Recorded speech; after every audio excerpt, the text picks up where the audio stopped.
Welcome, everybody, to the Buffalo Sabres Crossing Swords, Two Goalies, One Mic pregame show brought to you by Outlet Liquor, the place to buy a case. I am joined by none other than Maniac himself, getting ready for a big matchup tonight against the Ottawa Senators. Last time we played these guys, 3-1 victory with Michael Brickhauser in net. Ottawa dropping their last, I think, 2 in a row, latest against the Columbus Blue Jackets, 2-3 in our last 5.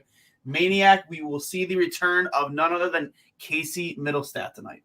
Yeah, this has been much anticipated for Sabres fans, and it's something to look forward to. I mean, let's face it, Sabres fans going into this year, expectations were rock bottom, and I don't mean to bring Dwayne Johnson into everything, okay? But we're obviously on, like, our 7th goal here. You got Dell in net. I think he's, like, 1-7-1 or 1-8-1 or something now. So it's very tough to be optimistic in this situation. But I credit Granato, and I credit this young core for not letting up especially. I mean, let's face it, we've gotten some hope back in the form of Jeff Skinner recently. So hopefully with Mittelstadt coming back, another small lefty that can contribute to these forwards. Yeah, Jeff Skinner on pace for over 30 goals this season, which I think is crazy impressive, seeing as, as great as, Tage Thompson has played this season, the Sabres are kind of, in my opinion at least, without a true number one center. I think Tage Thompson's again been a real bright surprise this season, but he is no Jack Eichel. I know that's not a guy we should be talking about anymore, but that's just two different levels of hockey player. And to see Jeff Skinner scoring at the pace he's at right now without having a elite center, and let's be fair, he isn't even playing in the top line as often as maybe he should, and still scoring at this pace is extremely impressive.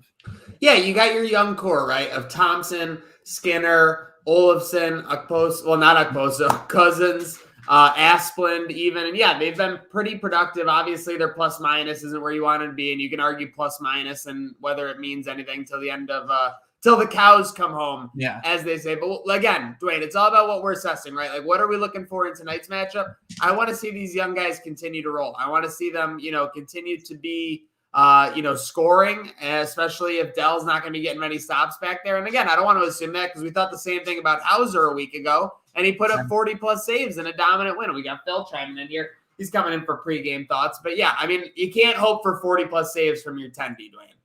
No, and you know what? You want to know what? He was like, the really, feel-good story last season, guy who really fought and paid his dues to get an opportunity in the NHL and won a game. A couple games last year in the NHL. So, it was cool to see him come back in again after signing a contract with Rochester in the offseason to stay at the pro level and come in here again and get a W. That was really cool. Again, just still a great feel-good story. Last episode of Two Goalies One Mic, Cully didn't have too many great things to say about him because I guess he beat him out in. So Cully's just nervous because he's basically 3 groins away from the Sabres goaltender right now. So I don't fault Cully for being a little sassy here and there. We all know it can happen with him. But especially, and as the sassiness can especially come in. I know we said it, but it can especially happen when you don't go to the place to buy a case. Outlet Liquor. Outlet Liquor is your place to buy a case. Stock up and save when you shop the lowest prices available every day at Outlet Liquor. You never have to wait for a sale. The more you buy, the more you save. Only at Outlet Liquor. What's your outlet? And you mentioned it with Casey Mittelstadt, obviously coming back to the lineup. So he'll be on the second line centering. You said it was Bjork and who? Asplund?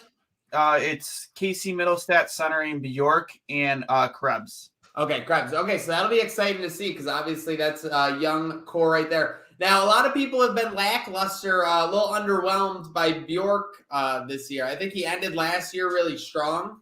But yeah, obviously the scoring touch has not been there this year. 36 games, 4 goals. So is this hope for Bjork getting Casey Mittelstadt? How seriously are you assessing Bjork right now with Mittelstadt just coming back? I've been very critical of Anders Bjork since the start of the season. I think a lot of people are pretty critical because he, of course, was a part of the Taylor Hall trade, a trade that we were all very upset about because, when we went and signed Taylor Hall, it was like, well, it's a win-win. If you either make the playoffs with this guy or you trade for him for a king's ransom at the deadline. He's a former league MVP. And it didn't work out that way. But Anders Bjork is a guy who I think from this point forward is playing to stay in the NHL next season. So he really needs to start showing, show us anything really. I'm not saying just he's not a guy that you watch and you see him make many mistakes. He's not that guy, but he's also not really helping you on the score sheet. I think if anything, what he does from here on out will determine whether or not he's playing on somebody's bottom six next season, probably on your fourth line. Yeah, you're talking about a guy who's played 189 NHL games now, and he scored 23 goals. So plain and simple, that's just not getting it done. He's now played 51 games with the Sabres. He scored 7 goals. Like, that's not going to be good enough. And to be honest, even if he goes on a little run, I think you would still have to see something else, or maybe even put him on the third line or something with some, with a high ceiling potential there. But yeah, I mean, Bjork has been very underwhelming after last year. I thought he 6 points in 15 games wasn't much better, but it's better than the 6 points he has in 36 games this year, obviously. So a lot going on there. Speaking of a lot going on, didn't mean to cut you off. You going something?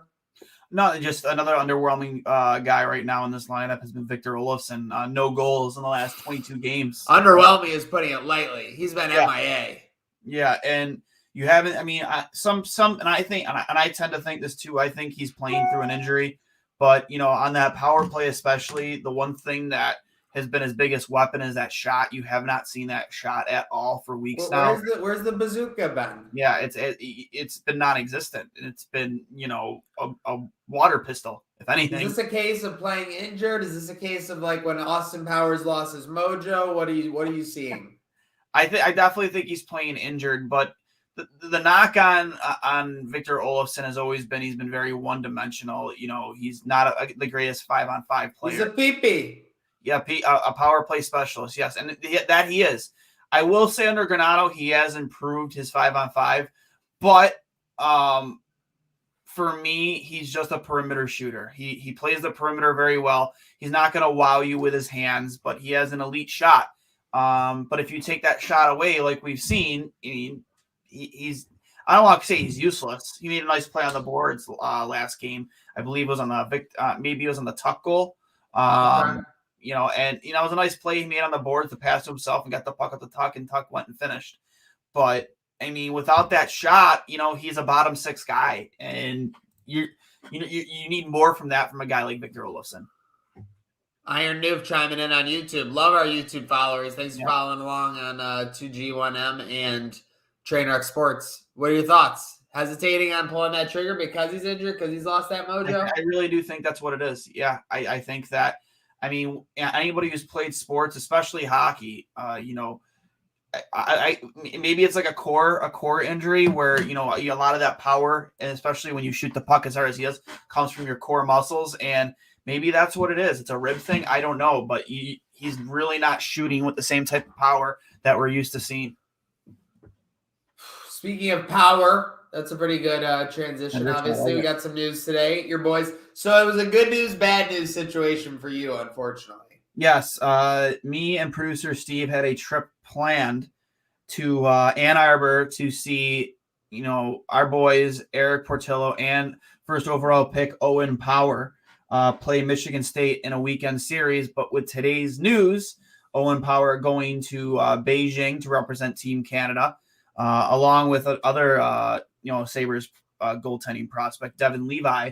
That trip, as of right now, is being postponed to maybe March, depending on in the Big Ten tournament. If Michigan get through this Olympic break, if they even without the star power that they're going to be missing, if they'll be able to hold on to that 1 seed, they'll be hosting a lot of those games. So we'll see.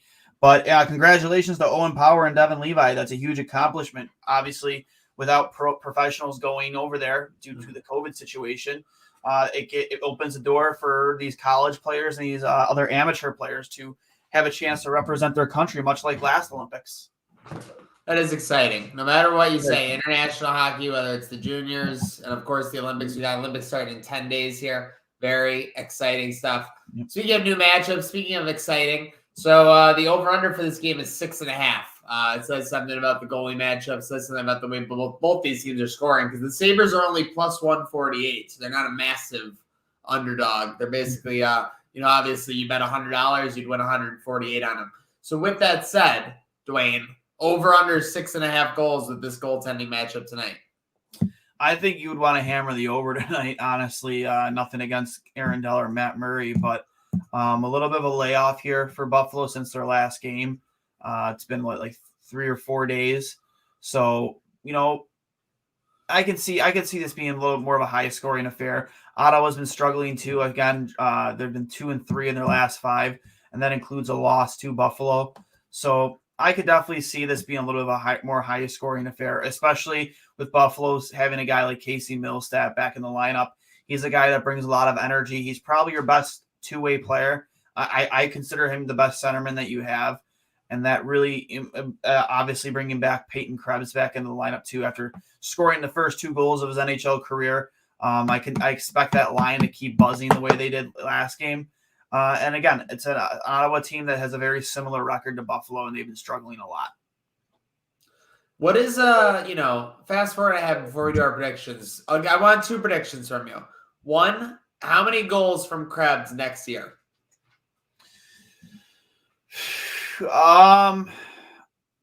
Here's the thing with Peyton Krebs. He's very close to the same size that Casey Middlestat was right around when he came into the league at the end of that one season. He played 8 games, signed a pro contract, played 8 games. I think he had like 4 goals and like 8 points or whatever it was in 5 games played. We all had these high expectations for him. And he played very well. Fast forward to the following season, he wasn't ready for the NHL. I'm not saying Peyton Krebs is ready for the NHL, but what I do need to see from him, he needs to put on size. He needs to get in the gym.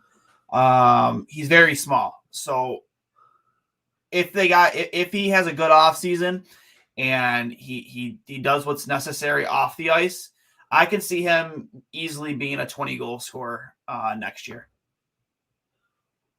Awesome. Yeah, I definitely see him being a 20-goal scorer.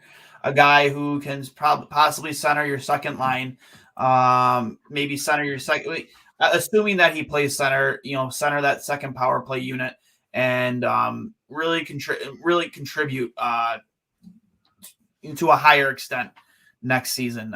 You've seen his hands; he has unbelievable hands. He's a great shot. And again, with all this young talent coming up, the speed that's coming up, Jack Quinn. I would expect JJ Peterka to push for a spot in this team next year. And the players that we already do have, Dylan Cousins, Rasmus Dahlin, Joki Harju, Matthias Samuelsson.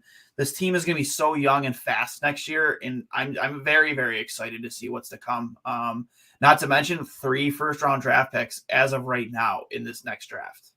Can make some noise for sure, especially given where that in the standings. My prediction, 5-3 Senators, pound the over. I think that Middlestat scores. What do you got?